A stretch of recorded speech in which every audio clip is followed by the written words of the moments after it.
नमस्ते दोस्तों, मैं हूं संगीता। मेरे चैनल पे आप लोगों का दिल से स्वागत है। आज मैं एक्सप्लेन करने वाली हूं एक हॉलीवुड सस्पेंस और थ्रिलर भरा मूवी कैप्टिव, जो कि हाल ही रिलीज हुई है। इसका डायरेक्टर है ग्रेग साइमन और ये मूवी बाकी मूवियों से थोड़ा अलग है। जैसा आप सोचोगे वैसा ये है नहीं, लेकिन थ्रिलर का चटनी पूरा अच्छे से फैला हुआ है। तो दोस्तों, आप लोगों को ये कहानी बहुत ही मस्त लगेगी। तो चलो इस कहानी का मजा लेने के लिए बने रहिए। और आप आज यहाँ पे नए आए हो तो फिर जरूर लाइक और सब्सक्राइब कर दीजिए। मूवी की शुरुआत में हमें बताया जाता है जहाँ पे एक घर के अंदर बहुत सारे लोग मारे गए हैं, इंक्लूडिंग पुलिस भी। तो ये सब कब और कैसे हुआ, ये सब जानने के लिए हमें जाना पड़ेगा 3 दिन पीछे। तो ज्यादा देरी ना करके मूवी शुरू करते हैं। मूवी की शुरुआत में हम एक जॉगिंग करते हुए आदमी को देख पाते हैं। अचानक से पीछे कुछ आवाज होती है तो वो पीछे मुड़ के देखता है, लेकिन वहाँ कोई नहीं होता है। तो फिर आगे बढ़ना शुरू कर देता है, लेकिन उसका नजर जा पड़ता है एक दूर खड़े हुए आदमी के ऊपर, जो कि उसे अजीब सी नजरों से घूर रहा होता है। ये देख के वो उसे पूछता है कि क्या हुआ, उसे क्या कुछ चाहिए। ताज्जुब की बात ये थी कि पलक झपकते ही वो गायब हो जाता है और अचानक से वो बंदा पीछे से आके उसके ऊपर अटैक कर देता है और मार देता है। और यहाँ पे हमारा सीन कट हो जाता है और अगले सीन में हम एक कार में 2 लड़कियों को देख पाते हैं, जिनका नाम था एशली और क्रिस्टल। वे दोनों बेस्ट फ्रेंड थे और यहाँ पे एशली अपना बॉयफ्रेंड लुक के बारे में बात कर रही थी। वो एशली से बहुत ही ज्यादा प्यार करता था, लेकिन एशली उससे बोर हो चुकी थी। तो उसकी दोस्त क्रिस्टल उसे समझाती है कि ऐसा बात करना नहीं चाहिए। उसके बाद वे दोनों लोग मतलब उसका बॉयफ्रेंड के घर जाते हैं। तो वहाँ सब दोस्त लोग मिलके पार्टी करने का प्लान करते हैं। अब वे लोग कहते हैं कि इस वीकेंड पे ऐसा क्या करें जो एकदम अलग हो। तो लुक कहता है कि उसे एक घर के बारे में पता है जो वीकेंड में खाली रहता है। वो एक अमीर कपल का घर है जो कि फ्राइडे नाइट को बाहर जाते हैं और संडे को वापस आ जाते हैं। तो उस घर में हम पार्टी कर सकते हैं और अगले दिन वापस आ जाएंगे। ये आइडिया इलीगल थी, तो एशली राजी नहीं होती है, लेकिन बाकी सब राजी हो जाते हैं, तो उसे भी राजी होना पड़ता है। तो अगली रात वे लोग उस घर के पास नजर रखने के लिए जाते हैं और वहाँ पे वो अमीर कपल मतलब उस घर का ओनर को निकलते हुए देख के सब दोस्त लोगों को बुला लेते हैं। लोग उस घर का लॉक खोल देता है, जो कि वो यूट्यूब से सीखा था, और ये घर अंदर से पूरा आलीशान महल की तरह दिख रहा था। उस घर में एंटर करते वक्त एशली का फोन में उसके सिस्टर की मैसेज आती है, जहाँ पे वो पार्टी का लोकेशन पूछती है, लेकिन एशली उसे कोई भी रिप्लाई नहीं देती। फिर वे लोग पार्टी करना शुरू कर देते हैं और एक समय के बाद वो लोग बोर हो जाते हैं और उन्हें कुछ अलग करने का इच्छा होता है। तो तभी उनका नजर पड़ता है एक ओइजा बोर्ड के ऊपर। तो वो लोग प्लान चेट करने लगते हैं। यहाँ पे पहले वो लोग पूछते हैं कि वहाँ पे कोई आत्मा है या नहीं। तो एड शैतानी करके यस की तरफ ले जाता है। इसमें सब लोग डर जाते हैं, ये सोच के कि सच में हो सकता है इस घर में भूत हो, लेकिन एड उन्हें कहता है कि वो मजाक कर रहा था। और तभी अचानक से उन्हें कुछ आवाजें आती है। तो वे लोग चेक करने के लिए वहाँ जाते हैं और बेसमेंट के अंदर जाके लाइट जलाते ही चेन से बंधा हुआ एक आदमी को देख पाते हैं। सब लोग तो उसे देख के चौंक जाते हैं और उसे पूछते हैं कि वो कौन है और कहाँ से आया है और ऐसे बंधा हुआ क्यों है। तो वो आदमी अपना नाम ड्रेक बताता है और उसे खोल देने के लिए रिक्वेस्ट भी करता है, लेकिन वो लोग उसे खोलना तो नहीं चाहते थे, क्योंकि उन्हें लग रहा था कि शायद ये कोई किलर होगा, जिसके लिए वो कपल जो कि इस घर का ओनर है इसे बांध के रखे हैं। तो ड्रेक उन्हें कहता है कि वो एक आम आदमी है, वो तो रोड से जा रहा था, तो वो कपल उसे किडनैप करके यहाँ पे ले आए। ये सुन के वो लोग उसे खोल देते हैं। अब ध्यान देने वाली बात ये थी कि लुक उसे जब खोल रहा था तब ड्रेक के सामने एक नमक का लाइन खींचा हुआ था, जो कि लुक के पैर से लग के मिट जाती है। तो दोस्तों, अब हमारे दिमाग में ये क्वेश्चन आएगा कि यहाँ पे नमक का लाइन क्यों खींचा हुआ था। इसके पीछे भी एक राज है, जो कि इस कहानी के अंत में हमें पता चलेगा। और फिर दोस्तों, हम लोग अगले सीन पे सब लोगों को एक साथ बैठे हुए डाइनिंग रूम पे देखते हैं, जहाँ पे एशली खाली ड्रेक की तरफ ही गौर से देख रही थी, जैसे कि उसे वो पसंद आ गई। इधर लुक को उसका दोस्त टेडी कहता है कि उन्हें ये केस पुलिस के हाथ में दे देना चाहिए। तो लुक यहाँ पे उसे मना कर देता है, क्योंकि वो लोग तो खुद ही ब्रेक इन करके बिना परमिशन के इस घर में एंटर किया है। तो अगर वो लोग पुलिस को बुलाए तो वो भी फंस जाएंगे। तो लुक ड्रेक को कहता है कि अब तुम फ्री हो गए हो तो यहाँ से निकलो। लेकिन एशली उसे रोक लेती है और कहती है कि इतनी रात को ये कहाँ जाएगा, सुबह हम सब एक साथ निकल जाएंगे।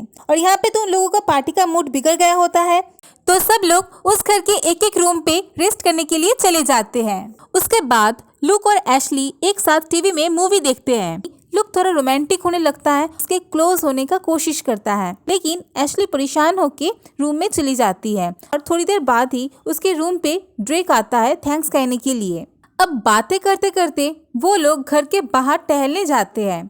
वहाँ अचानक ही जो एशली लुक से परेशान होकर चली गई थी, वही अभी एक अनजान आदमी जो कि घर के बेसमेंट में कैद था, उसके साथ ही क्लोज हो जाती है। असल में एशली को तो अपनी लाइफ में कुछ अलग चाहिए था और यहाँ पे तो ड्रेक इंसान ही नहीं था, तो इजीली एशली उसकी तरफ अट्रैक्ट हो जाती है। और यहाँ पे हमें पता चलता है कि ड्रेक एक इंसान नहीं बल्कि वो एक वैम्पायर था। इसी वक्त वो एशली के गर्दन में बाइट कर देता है और खून पीने लगता है। एशली के सामने दो ऑप्शंस रख देता है कि या तो मरो या फिर मेरी तरह बन जाओ। और दोस्तों हम तो जानते ही हैं कि एशली कौन सा ऑप्शन को चूज करेगी, क्योंकि वो तो अपने लाइफ में बहुत ही बोर हो गई थी और लाइफ में थोड़ा सा चेंज या फिर एडवेंचर चाह रही थी। तो एशली यहाँ पे ड्रेक के हाथ को काट देती है और उसका खून पीने लग जाती है। अब थोड़ी देर में ही वो वैम्पायर बन जाएगी और इसी बीच अगर उसे कोई इंसान की खून पीने का इच्छा हो तो ट्रांसफॉर्मेशन और भी जल्दी हो जाएगी। अब तो एशली को प्यास लगती है, तो सबसे पहले वो टेडी को अपना शिकार बना लेती है और यहाँ पे सीन कट हो जाती है। अब नेक्स्ट सीन में सुबह हो गया होता है और वो खुद को बेड में सोई हुई पाती है।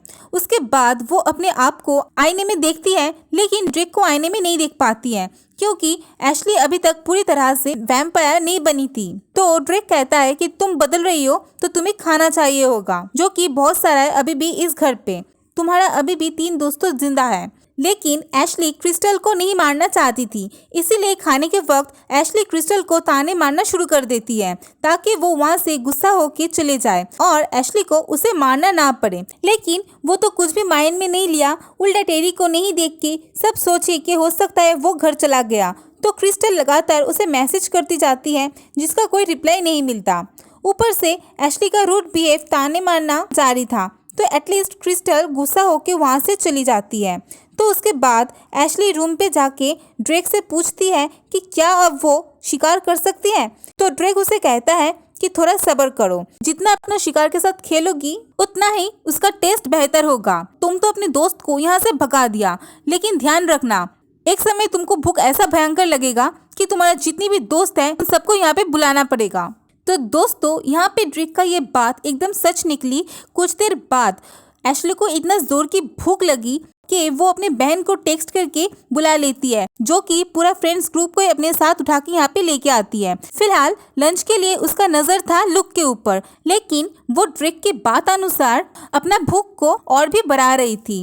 इधर एड घर देखते देखते उसी बेसमेंट पे जा पहुंचा और वहाँ पे एक किताब मिल जाता है उसे, जहाँ वैम्पायर्स के बारे में लिखा होता है और साथ ही साथ नमक के लाइन खींचकर उन्हें कैद करने का तरीका भी लिखा होता है, जो कि लुक ने ही मिटा दिया था।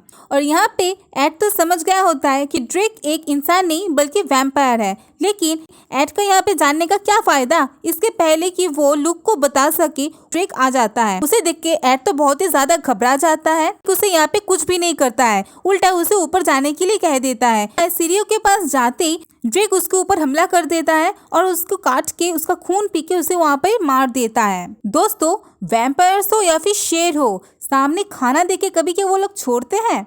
वो तो यहाँ पे उसके साथ खेल रहा था और अचानक से अटैक करके उसे मार देता है। और इधर कमरे में एशली लुक के साथ थोड़ा टाइम स्पेंड कर रही थी, मतलब क्या उसके साथ खेल के अपना भूख को और भी बढ़ा रही थी। इसी दौरान एशली लुक के गर्दन में हल्का सा बाइट कर देती है और तभी लुक झटका देके गुस्से में रूम से बाहर चला जाता है। अब एशली उस पे अटैक करने वाली थी कि वहाँ एशली के बहन उसके पूरा ग्रुप को लेके आ जाती है और यहाँ पे सीन कट हो जाता है और अगले सीन में रात के पार्टी में सब लोग एंजॉय कर रहे होते हैं और इसी बीच एशली रूम में रेडी होते वक्त पूरी तरह से वैम्पायर में बदल जाती है और अपने आप को शीशे में नहीं देख पाती है।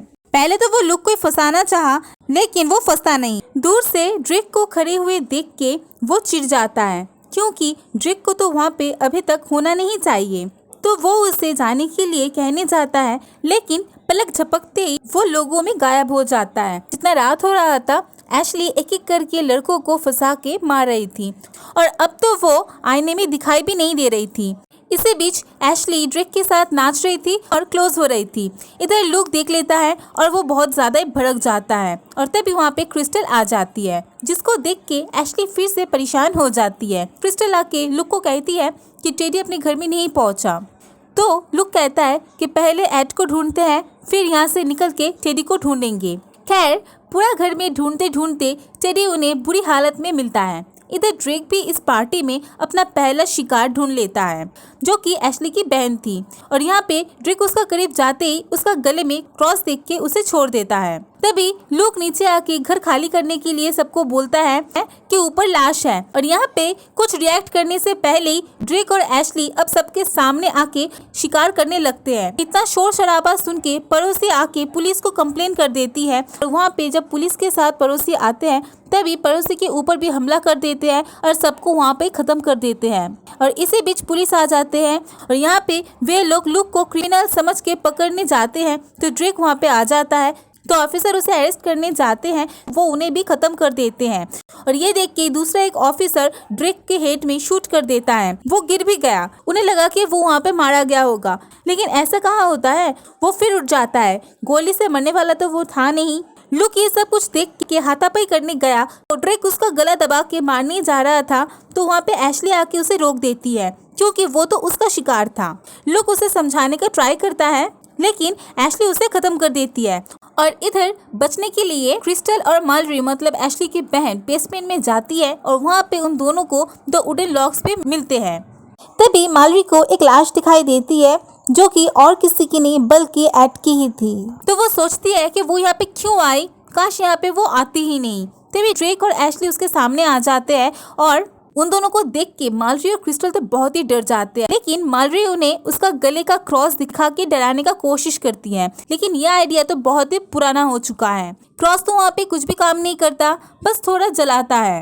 और यहाँ पे ड्रेक आके मालरी का गला पकड़ के हवा में उठा देता है और क्रिस्टल को एशली पटक पटक के मार के उसके खून पीने जाती है।